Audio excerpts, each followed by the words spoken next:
Hello, this is Poor Nilsson with Random Art Tech, and this is a new type of video that I haven't made before. It is a random thoughts video in which I kind of want to give a monthly update or a bi-monthly update about what's going on with the channel, what you can expect for the coming up months, and also talk about things in the past. But also I want to just talk about random thoughts, things that interest me and things that interest you. So this is where I need your help. In the comment section below, I need you to start to write some questions that you would like me to address in future videos. Also, topics that you would like me to cover in video tutorials, or just your general thoughts about the channel and things like that. I love interacting with the community, and I find making tutorials very gratifying, but there is difficulty just kind of talking about things that interest us, because usually the tutorials I try and keep very focused, and I try not to waste time by, doing what I'm doing right now. Can you imagine if every tutorial I just talk for 5 minutes about nothing? That's not going to be a good thing. So I am going to make these to kind of give me the outlet to be able to talk to you about different things that might not fit anywhere else. Talk to you about video games, the industry, talk to you about art, talk to you about software, talk to you about new advancements in the engines that we're using, like Unity 2018, and a lot of other cool things like ZBrush 2018. We've had a lot of really cool things just happen in the last few months. So again, I need your help. Any comments below, I will read those, and if they're pertinent or they interest me, I will bring them up in the next Random Thoughts. And I'm always curious to know what you think about these videos. Is this a format that you enjoy? Do you enjoy hearing me just talk randomly about everything while I just randomly play video games, I guess? The game that you're seeing right here is Heroes of Hammerwatch. I am making a video tutorial for the review of this game later this month. It should be out probably later this month. Great game. Strongly encourage you to maybe go check that out. I really like it.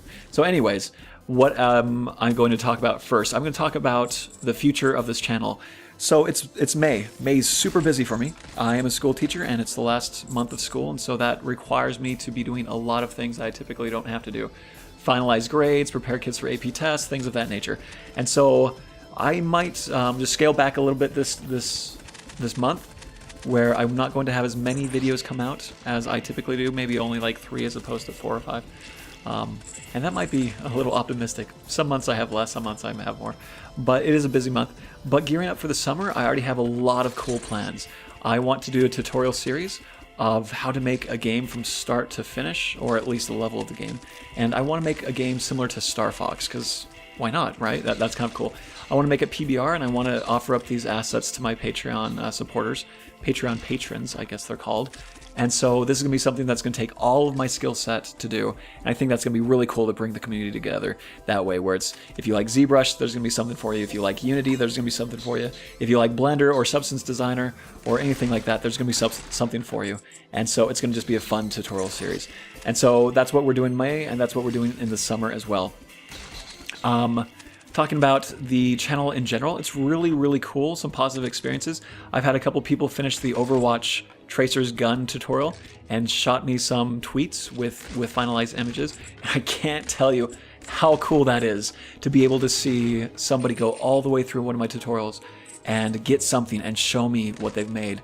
And there's always their own unique twist to it, where to some degree too, I've seen these people send me stuff, and sometimes it's better than mine, and it just makes me so happy that people are able to take my training and do something cool with it. So I love that, and I'm hoping to do more stuff with that. Some random thoughts. I've been playing a lot of video games, a lot, and I am making a couple review videos, but some questions that I have been going over in my mind is price points. As I play these video games over and over and over again, I just can't help but think, so many people misprice games, but what do I know? Like, I've never majored in marketing. I've never read a book on marketing. It's just kind of my intuitive feeling that feels that lots of these games are just mispriced. Some too low and some too high. It's not just all too high. And it's made me start thinking, and something I've been thinking about lately, and I'd love your feedback on this, is just basically the race to the bottom on Steam. It feels like a lot of games are just starting to undercut their prices, trying to get to the bottom, and I don't think that's a healthy thing for the, I don't think that's a healthy thing for the indie game market, is to have these games that take 3 years to make cost $2. I don't think that's sustainable, and I don't think that's something we should be doing. But at the same time, I play these games that feel very bare bones. Not bad games per se, just not the best game, very simplistic, and they cost $20, $25. And I can't help but think to myself, this game is wildly overpriced.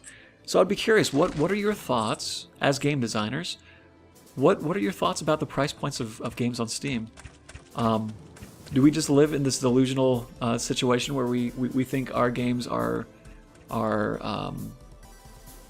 worth the price that we're asking, or is that what we all need to do? Like, I don't know. I honestly don't know. My knee-jerk reaction, I do want to release a game on Steam eventually. My initial reaction is I want to kind of make the bar of entry low, but does that undermine my own product? Seeing a game that's $5, do people just bounce off that thinking, oh, you know what's only $5, it can't be that good? Because it will look an indie, it won't look AAA, it won't look great or anything like that. It's just going to look like a game made by me. And so this price point's kind of been interesting to me. So that's one thing I've been thinking about. Also, the second thing I've been thinking about is Steam. There's how many new games on Steam this last month? Like several thousand? I don't know. A lot. And lots of people just keep on saying, oh, it's so much garbage is on Steam that it's drowning out these games. That's partially why I want to do these reviews, is try and get, publicity to these different games that might be going unnoticed.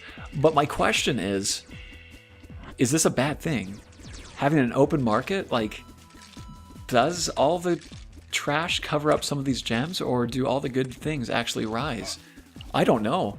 I've been going through with a fine-tooth comb, trying to find indie games that look really interesting to me. I reached out to like 15 different ones, and out of those 15 that looked interesting, 3 were great. The rest were okay. Like, I would never buy them myself, sort of thing. And so it's like, maybe it's not such a bad thing. Like, maybe I don't know. Maybe it's not as obscuring as lots of people fear, and maybe the lack of sales is more indicative that their games just aren't as good as they think. I don't know though.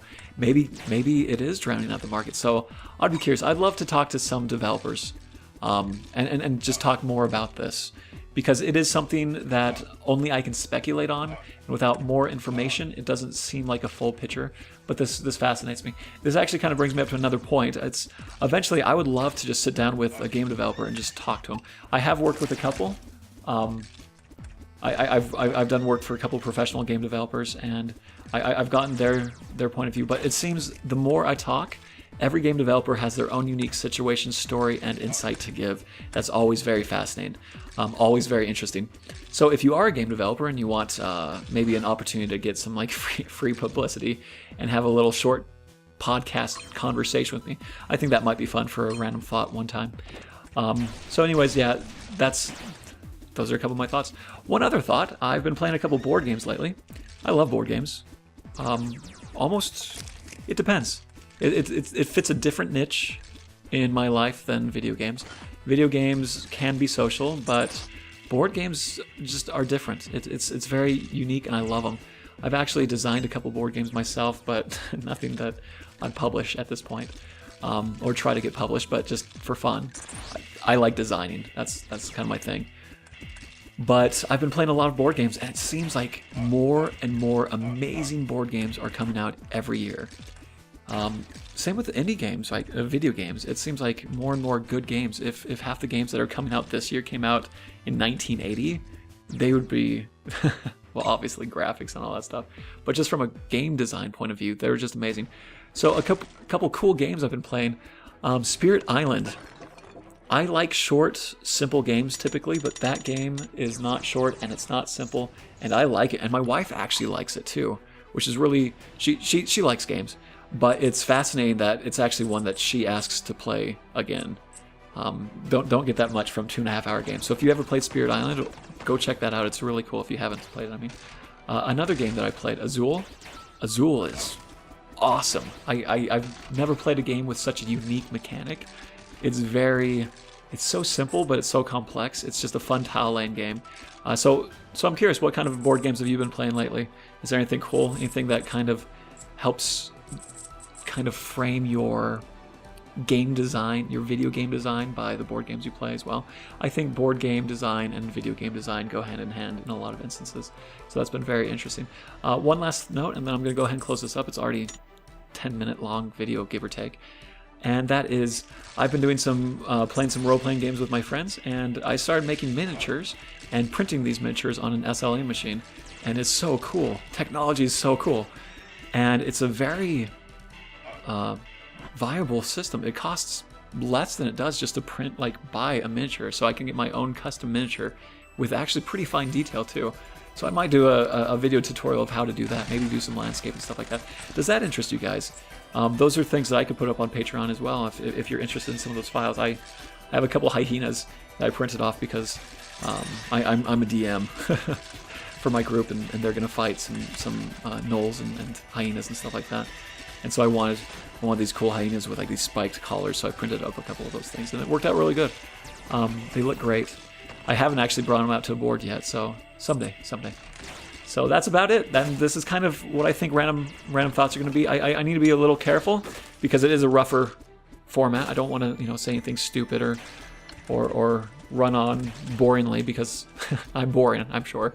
But I do want to have an opportunity to talk to you guys, get your feedback, and just kind of thoughts that you're having and I'm having recently about just things that are going on.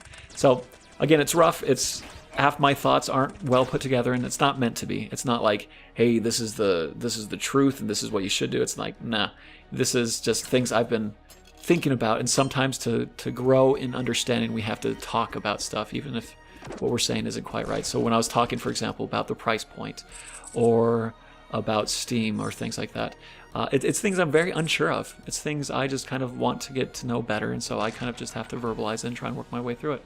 So thanks again. Have an awesome day, and I hope this video is fun. Bye.